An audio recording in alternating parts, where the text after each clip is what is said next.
Hello दोस्तों, नमस्कार। Nikhil stock academy में एक बार फिर से आपका स्वागत है। दोस्तों, हम आज केमिकल सेक्टर से रिलेटेड बिजनेस मॉडल के बारे में डिस्कस करेंगे। बिजनेस मॉडल का नाम है रोसारी बायोटेक। उसका ब्रीफ में बिजनेस मॉडल, फंडामेंटल, क्वार्टर 3 के रिजल्ट आए उसके बारे में, और लास्ट में टेक्निकल चार्ट के थ्रू समझने की कोशिश करेंगे कि कहाँ इसमें बेस्ट बाइंग अपॉर्चुनिटी बन सकती है। लगभग टॉप से 60% के लगभग करेक्शन में है। और दोस्तों, वो दो ट्रेड लाइन है जिसका सपोर्ट ले रहा है और रेजिस्टेंस ले रहा है। उस ट्रेड लाइन को जिधर ही अगर उसको ब्रेकआउट या ब्रेकडाउन करता है तो उस तरफ से एक अच्छा मूवमेंट आ सकता है, चाहे डाउन ट्रेंड हो चाहे अप ट्रेंड हो। तो दोस्तों, वीडियो को पूरा जरूर देखिए। और दूसरी, हम टेक्निकल चार्ट को किस तरह से रीड किया जाता है उसके बारे में डिस्कस करेंगे। जैसे सबसे पहले आपको ट्रेंड पता होना चाहिए। 3 तरह के ट्रेंड होते हैं, 4 तरह के सपोर्ट एंड रेजिस्टेंस होते हैं, जैसे horizontal line, trend line, moving average, Fibonacci retracement के। और आरएसआई में डाइवर्जन किस तरह से देखते हैं, पॉजिटिव डाइवर्जन और नेगेटिव डाइवर्जन। तो दोस्तों, वीडियो को पूरा जरूर देखिए, जिससे कि आपको लर्निंग बहुत ही अच्छी मिलेगी और आप लास्ट में आप खुद डिसाइड कर पाओगे कि क्या अभी इसमें हमें बाइंग अपॉर्चुनिटी करनी चाहिए, वेट करना चाहिए। डिटेल से हम दोस्तों समझने की कोशिश करेंगे। येसो इंडस्ट्री, टाटा एलेक्सी के बारे में, पीडिलाइट और आईएक्स के बारे में डिस्कस किया है। दोस्तों, आप इन स्टॉक में पहले से इन्वेस्ट हो या फ्रेश बाइंग करना चाहते हो तो एक बार इन वीडियो को देख सकते हो और आप डिसाइड खुद कर सकते हो कि इसमें अपने को बाइंग अपॉर्चुनिटी करनी चाहिए या नहीं करनी चाहिए। दोस्तों, चैनल पर नए हो तो चैनल को सब्सक्राइब जरूर कीजिए, बेल आइकन के ऑल पर जरूर क्लिक कीजिए, जिससे कि नया वीडियो आने पर आपके पास नोटिफिकेशन सबसे पहले। अब चलते हैं दोस्तों बिजनेस मॉडल पर। रोसारी बायोटेक की स्थापना 2003 में की गई थी। ये दोस्तों केमिकल सेक्टर की एक कंपनी है, जिसके बिजनेस मॉडल की बात करें, बिजनेस सेगमेंट की बात करें तो ये home personal care, performance chemical, textile, special chemical, animal health care, एमिकल हेल्थ और न्यूट्रिशन आदि के जो केमिकल यूज में की जाती है उनका ये मैन्युफैक्चरिंग करती है। होम एंड पर्सनल केयर से इनका रेवेन्यू आता है 56%, टेक्सटाइल से आता है 35% और एनिमल हेल्थ और न्यूट्रिशन से आता है 8% का। Home and personal care performance में कौन कौन से जिनमें केमिकल यूज में कहते हैं, सोप है, डिटर्जेंट, साबुन और डिटर्जेंट आता है उनमें, इंक और पेंट और कोटिंग के लिए, ceramic and tiles. Ceramic and tile आप समझ सकते हो कि जैसे टाइल्स आती है, जैसे कजारिया सेरेमिक कंपनी है, उसमें जो यूज में की जाती है केमिकल, जो टाइल्सों में यूज में किए जाते हैं उनका ये मैन्युफैक्चरिंग करते हैं। पल्प एंड पेपर में, सीमेंट में, वाटर ट्रीटमेंट में, और एक देख सकते हो कि इसमें है परफॉर्मेंस एडिक्टिव में। दूसरा, नेक्स्ट बात करें तो टेक्सटाइल एक सेकंड दोस्तों, हाँ, टेक्सटाइल केमिकल। टेक्सटाइल में अपन बात करते हैं कॉटन के लिए, पॉलिस्टर के लिए, एरेलिक ये दोस्तों एक्रेलिक एक पॉलीमर से रिलेटेड है। वूल, सिलिक, नायलॉन, फंक्शनली फिनिशिंग, डिनिम्स, ये प्रिंटिंग आदि के जो है टेक्सटाइल से रिलेटेड जो कपड़े बनाते हैं उनमें ये केमिकल यूज में किए जाते हैं। जैसे रेमंड का कपड़ा आता है, उसका ये कस्टमर है, मतलब क्लाइंट है इस कंपनी का। एनिमल हेल्थ और न्यूट्रिशन के लिए, पेट केयर के लिए आता है, ग्रूमिंग के लिए, पेट के लिए उसके लिए आता है। और पोल्ट्री फार्म आता है, पोल्ट्री फार्म न्यूट्रिशन उसमें जो यूज में किए जाते हैं, इनका मैन्युफैक्चरिंग करते हैं। अब दोस्तों बात करते हैं इनकी यूनिट की बात करें तो इनका एक मेजर प्लांट है दहेज, जो गुजरात में है। हाँ, दहेज गुजरात में है, उसका यहाँ पर एक प्लांट है। और RD research and developing team भी है इनकी खुद की, जो रिसर्च करती है और उसके बाद में केमिकल का ये मैन्युफैक्चरिंग करती है। अब इनके दोस्तों क्लाइंट की बात करें तो कुछ तरह के क्लाइंट है उसके बारे में डिस्कस करते हैं। क्लाइंट की बात करें तो देखो, Amazon, Bose, Tata steel, Swiggy, Raymond, Panasonic, Novitol, ये देखिए इस तरह की जो कंपनी है, इसका एस्कॉर्ट, ये टाटा स्टील, ये आ गए, इनके ये जो पार्टनर है दोस्तों। अब बात करते हैं फंडामेंटल की। एक दोस्तों स्मॉल कैप कंपनी है, मार्केट कैप 3375 करोड़ का है, करंट प्राइस है 612 है, हाई गैस का 1053, हाई तो दोस्तों 16 बहुत ही गया है, तो 52 वीक का है, और लो गया है 606। स्टॉक पी है 50%, 51% का, आरओसी इसका 18% है, आरओ इसका 13% है, फेस वैल्यू इसकी 2 है। अब बात करते हैं इसकी पीयर कंपनी है जो केमिकल है, तो सभी केमिकल जैसे पीडिलाइट, इनका केमिकल अलग अलग तरह के केमिकल का मैन्युफैक्चरिंग करती है। अब बात करते हैं जिस तरह से प्राइस में 60% का डिक्लाइन है, तो अपन क्वार्टरली रिजल्ट चेक करेंगे। 3 क्वार्टरली रिजल्ट की बात करेंगे, जून, सितंबर और दिसंबर जो प्रेजेंट टाइम में आया उस क्वार्टरली रिजल्ट के बारे में। दोस्तों अपन देखेंगे सेल कितनी हुई है, इसका एक्सपेंडिचर कितना खर्चा हुआ है, और नेट प्रॉफिट कितना हुआ है, इसको ईपीएस अर्निंग पर शेयर कितना है उसके बारे में देखेंगे। जून की बात करें तो 234 करोड़ का इसका रेवेन्यू था, सितंबर की 241 था, और दिसंबर की बात करें, अभी की बात करें 237 है। तो आप देख सकते हो कि सेल में इसमें डिक्लाइन आया दिसंबर में। एक्सपेंडिचर की बात करें तो एक्सपेंडिचर में जून में 207 था और 213, और बाद में दिसंबर की बात करें तो 205 की बात। अब अपन बात करते हैं नेट प्रॉफिट। नेट प्रॉफिट में बात करें तो देखिए जून का था 15 करोड़ का, सितंबर का था 15 करोड़ का, दोनों का बराबर था दोस्तों। और दिसंबर का 17 करोड़ है, ठीक है 17 है। लेकिन एक चीज इसमें आप देखिए, इसका रेवेन्यू तो किस तरह से इसका मतलब नेट प्रॉफिट क्यों बढ़ा है, आप इसमें देख सकते हो कि इसका जो एक्सपेंडिचर है, इनमें बहुत ही एक्सपेंडिचर पर बहुत ही अच्छा कंट्रोल किया है इसका। इनमें रेवेन्यू में कमी आई है लेकिन एक्सपेंडिचर में बहुत ही अच्छा, इसमें बहुत अच्छा कमी आई है। इस वजह से इसका आप देख सकते हो कि नेट प्रॉफिट में थोड़ा अच्छा दिखाई देगा। अच्छा तो क्या बराबर सा है। ईपीएस अर्निंग पर शेयर है वो 2.79 है, 2.80 है और 3.17 है। अब बात करते हैं profit and loss, Y to Y base देख लेते हैं। डायरेक्ट एम 2021 और 22 की बात करें, नेट प्रॉफिट देखो 66 था, मार्च 21 का 79 और 22 का 79 और अभी का जो 3 क्वार्टरली रिजल्ट आए 65। तो इसके जो net Y to Y base है उनमें भी कोई मतलब कि ज़्यादा अच्छा मूवमेंट नहीं है, अच्छा इंक्रीमेंट नहीं है, अच्छा मतलब नॉर्मल ही दिखाई दे रहा है, मतलब कंसोलिडेट है, कहीं में डिक्लाइन भी हो रहा है। अब बात करते हैं दोस्तों टेक्निकल चार्ट को समझने की कोशिश करेंगे। टेक्निकल चार्ट को, ये डेली टाइम फ्रेम का टेक्निकल रोसारी बायोटेक का है दोस्तों। आपको सबसे पहले आपको ट्रेंड पहचानना है। 3 तरह के ट्रेंड होते हैं दोस्तों। ट्रेंड अब नॉर्मली कैसे, अगर आपको एक होता है अप ट्रेंड होता है, एक होता है डाउन ट्रेंड होता है, एक होता है साइडवेज। तो अप ट्रेंड और डाउन ट्रेंड को आप अच्छी तरह से पहचान सकते हो। और साइडवेज देखिए, इस कोने से लेके इस नीचे वाली यहाँ से लेके, और अगर आपने यहाँ से ऊपर की तरफ एक लाइन ड्रॉ कर दी और उसी तरह से स्टॉक जा रहा है, ठीक है, ऊपर की तरफ इस जा रहा है, तो ये दोस्तों अप ट्रेंड होता है। एक दूसरा चीज है ऊपर से, मतलब कि इस कोने से लेकर नीचे की तरफ आ रहा है, तो ये ध्यान रखिए, उसको अपन डाउन ट्रेंड बोलते हैं।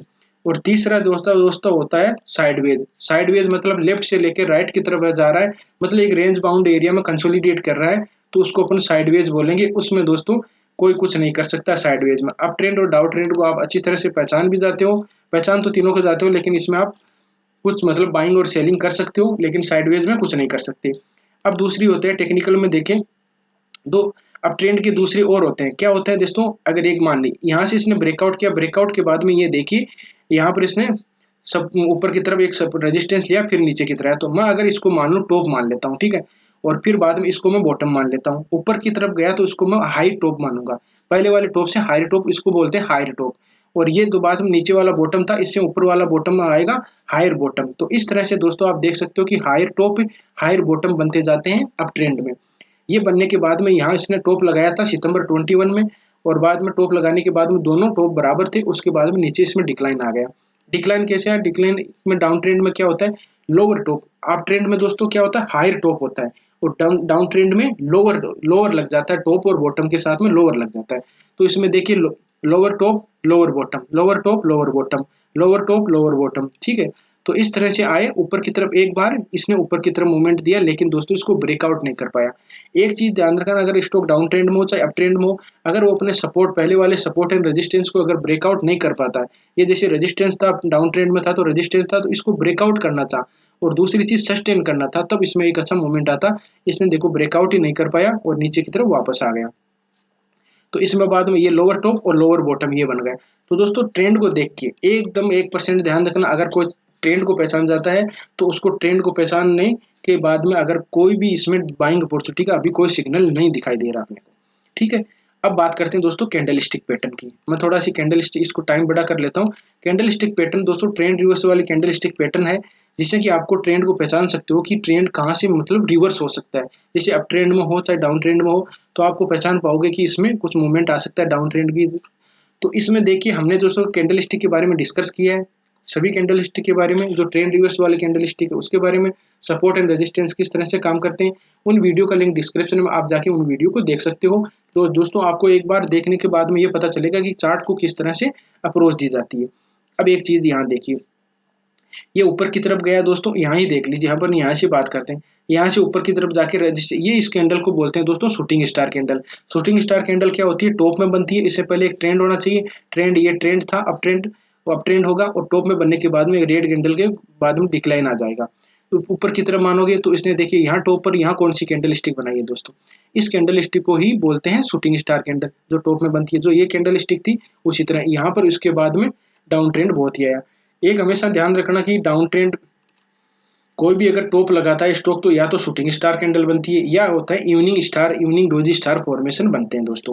और टॉप बॉटम में लगता है, तो बॉटम में एक तो हैमर बनता है और दूसरा morning star formation, morning doji star formation type में बनते हैं। दूसरा होता है बुलिश इनगल्फिंग, बियर्सिंग इनगल्फिंग आदि कैंडल भी होती है, वो भी बन सकती है। अब देखिए शूटिंग स्टार बनने के बाद में इसमें इतना डिक्लाइन आया कि अभी तक ये मतलब कि डिक्लाइन ही कर रहा है। यहाँ ऊपर ये सस्टेन करने की कोशिश कर रहा था, यहाँ पर भी दोस्तों क्या क्या कैंडल स्टिक बनाई है, इसको भी बोलते हैं शूटिंग स्टार कैंडल, जो टॉप में बनती है और ट्रेंड होना चाहिए, ट्रेंड था और यहाँ पर टॉप में बनने के बाद में नीचे की आप देख सकते हो कि डिक्लाइन। तो दोस्तों कैंडल स्टिक पैटर्न को देख के, ठीक है, कैंडल स्टिक पैटर्न को देख के मेरे को अभी नहीं लग रहा कि इसमें ट्रेंड कोई रिवर्स होने की पॉसिबिलिटी बन रही है। ठीक है, अब बात करते हैं दोस्तों ट्रेड लाइन की। सपोर्ट एंड रेजिस्टेंस होते हैं, चार तरह के दोस्तों होते हैं। एक तो हॉरिजॉन्टल लाइन का, एक होता है ट्रेंड लाइन का, एक होता है फिबोनाची रिट्रेसमेंट का और चौथा होता है मूविंग एवरेज का। तो इसमें अपन बात करेंगे हॉरिजॉन्टल लाइन में होता है जैसे बॉक्स टाइप में होता है दोस्तों, कंसोलिडेट पेज होता है, ट्रायंगल बनता है, ट्रायंगल ने रेक्टेंगल बनता है, रेक्टेंगल बनता है मतलब आयत बनता है, उसको अपन कंसोलिडेट पेज कहते हैं। तो उसमें हॉरिजॉन्टल लाइन लगा सकते हो ऊपर और नीचे की तरफ, तो उसमें सपोर्ट एंड रेजिस्टेंस काम करता है। ये देखिए दोस्तों एक ट्रेड लाइन को सपोर्ट ले रहा है, बार बार बहुत ही अच्छी तरह से सपोर्ट ले रहा है। ये आप दोस्तों बार बार प्रैक्टिस करोगे, बार बार वीडियो देखते रहोगे और आपको पता चलेगा, आपको कुछ सीखने है दोस्तों। किसी के कहने पे आप बाय मत कीजिए, मैं बताता हूँ कि आपको खुद को लर्निंग करनी है, किस तरह से स्टॉक काम करते हैं। अलग अलग इंसान का जिस तरह से बिहेवियर रहता है उसी तरह से स्टॉक का भी बिहेवियर रहता है। तो इस तरह से आप देख सकते हो कि इसने सपोर्ट देखिए रेजिस्टेंस लिया था, यहाँ पर 1 2 3 बार रेजिस्टेंस लेके ऊपर की तरफ ब्रेकआउट हो गया। फिर देखिए यहाँ पर इसने सपोर्ट बाद में सपोर्ट ले रहा है, कहाँ सपोर्ट ले रहा है, देखो 1 2 3 4 4 बार सपोर्ट ले लिया। तो जब तक इसको ऊपर है स्ट्रेट लाइन के, एक बार यहाँ सपोर्ट ले सकता है और फिर बाद में ऊपर जा सकता है। अगर यहाँ पर आपने को बाइंग अपॉर्चुनिटी कब करनी है, यहाँ पर कोई कैंडल स्टिक पैटर्न बनेगा, रिवर्स कैंडल स्टिक पैटर्न बनेगा। यहाँ इसमें देखोगे अगर इस टाइम फ्रेम में नहीं पता चले ना, तो दूसरे टाइम फ्रेम में जाके देख लेना। अब देखो यहाँ से रिवर्स हुए है तो कौन सी कैंडल स्टिक बनाई है दोस्तों, एक तो हैमर बना है, एक डोजी टाइप कैंडल बनी है, तो मॉर्निंग डोजी स्टार फॉर्मेशन हो गया ये। तो इस तरह से आप देख सकते हो। तो इस कैंडल यहाँ पर अपने को कोई पैटर्न बनाएगा तब इसमें बाइंग अपॉर्चुनिटी, कोई जो रिस्क लेना चाहता है वो।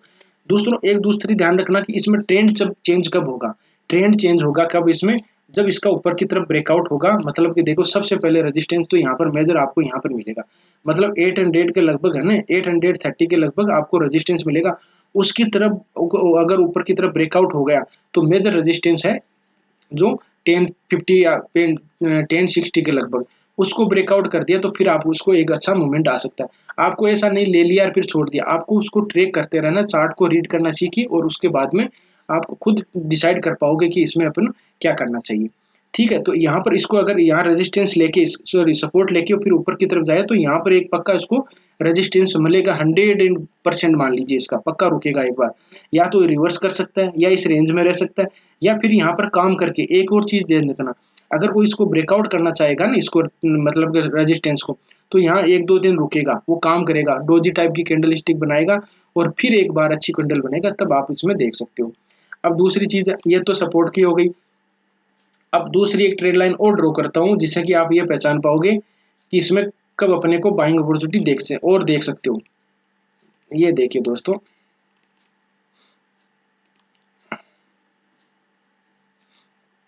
एक मिनट सेकंड में ट्रेड लाइन ड्रॉ कर देता हूँ पूरी।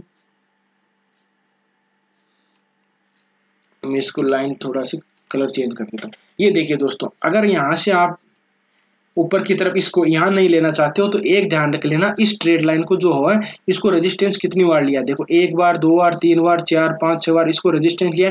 एक बार ध्यान रखना यहाँ पर काम करे, काम करके फिर ऊपर की तरफ ब्रेकआउट हो जाए और सस्टेन कर ले, तब इसमें बाद में एक बार रिटेस्ट भी कर सकता है। ऊपर की तरफ ब्रेकआउट हुआ और वापस इस ट्रेड लाइन को रिटेस्ट करके फिर निकल गया तो फिर बाद में एक अच्छा मूवमेंट दिखाई देगा। दोस्तों कोई भी होता है ना, तो इसमें आप ये नहीं सोच सकते कि इसमें बाइंग अपॉर्चुनिटी देखो। आपने एक चीज देखी होगी, इसमें देखा था हमने, तो प्रमोटर की होल्डिंग थी ना, प्रमोटर की होल्डिंग में देखिए यहाँ पर कम कर रहे हैं, एफआईज भी कम कर रहे हैं और डीआईज भी कम कर रहे हैं। ठीक है, तो ये कोई भी एफआईज और डीआईज होते हैं वो हमेशा ही आपको बीच में लेते हैं और टॉप से पहले ही निकल जाते हैं। अपन क्या सोचते हैं रिटेल इन्वेस्टर कि अपन सोचते हैं कि यहाँ बॉटम में मैं खरीदूं टॉप में मैं बेचूं, तो ऐसा कभी भी नहीं होता है दोस्तों। अगर आपको अच्छा इन्वेस्ट करना है, अच्छी वेल्थ क्रिएट करनी है, तो आपको इन्वेस्ट करने का तरीका बदलना होगा दोस्तों। ठीक है, ऊपर की तरफ ध्यान रखना इस ट्रेड लाइन का, और ऊपर की तरफ ब्रेकआउट करके सस्टेन कर ले तब इसमें बाइंग अपॉर्चुनिटी मैं देखूंगा, उससे पहले दोस्तों इसमें नहीं देखूंगा। पता नहीं इसको ब्रेक डाउन कर दे और फिर नीचे की तरफ और ब्रेक डाउन कर दे तो फिर तो बाद में ज़्यादा दिक्कत हो जाएगी। आप देख पाओगे जिस मार्केट में लिस्टेड हुआ था ना ये, तब उसके बाद में ये जुलाई 20 में हुआ था और इससे प्राइस से नीचे आ गया। तो ऐसे स्टॉक का क्या फायदा। अब बात करते हैं दोस्तों आरएसआई में डाइवर्जन दिखाई दे रहे हैं कि आरएसआई में किस तरह से देख सकते हो पॉजिटिव डाइवर्जन और नेगेटिव डाइवर्जन। दोस्तों वीडियो बड़ा हो सकता है लेकिन आपको लर्निंग चीज को मतलब सीखने को बहुत कुछ मिलेगा। आप खुद डिसाइड कर पाओगे कि मैं इसमें हमें बाइंग अपॉर्चुनिटी करनी चाहिए या नहीं करनी चाहिए। देखिए दोस्तों आरएसआई में देखो इसने टॉप लगाया था ना, शूटिंग स्टार कैंडल बनाई थी, वहां के देख रहा मैं बताता हूँ। ये देखो प्राइस का मूवमेंट ऊपर की तरफ था, ये देखिए प्राइस का मूवमेंट ऊपर की तरफ है, और आरएसआई में नीचे की तरफ देखो तो इसको दोस्तों बोलते हैं नेगेटिव डाइवर्जन। अभी प्रेजेंट टाइम की बात करें तो प्राइस का मूवमेंट नीचे की तरफ ही आ रहा है दोस्तों, ये प्राइस का मूवमेंट नीचे की तरफ ही आ रहा है, तो इसमें कोई ज्यादा ऐसा अच्छा मतलब आरएसआई में डाइवर्जन नहीं दिखाई दे रहा है। ये अगर ऊपर की तरफ होती है आरएसआई में तब हम इसमें पॉजिटिव डाइवर्जन मान सकते थे। तो अभी इसमें कोई, अब बात करते हैं दोस्तों फिबोनाची रिट्रेसमेंट की, वो ही सपोर्ट एंड रेजिस्टेंस का ही काम करती है। अपन कोई अप ट्रेंड में स्टॉक होता है तो उस तरह से आप पहचान सकते हो कि उसमें किस तरह से वो नीचे की तरफ मतलब उसमें रिट्रेसमेंट कितना आ सकता है। दोस्तों आपको वीडियो अच्छा लगा हो, कंटेंट अच्छा लगा हो तो आप वीडियो को लाइक कर सकते हो, दोस्तों के साथ कर शेयर कर सकते हो, और जो हमारे नए मेहमान ने अभी तक चैनल को सब्सक्राइब नहीं किया है वो चैनल को जरूर सब्सक्राइब कीजिए।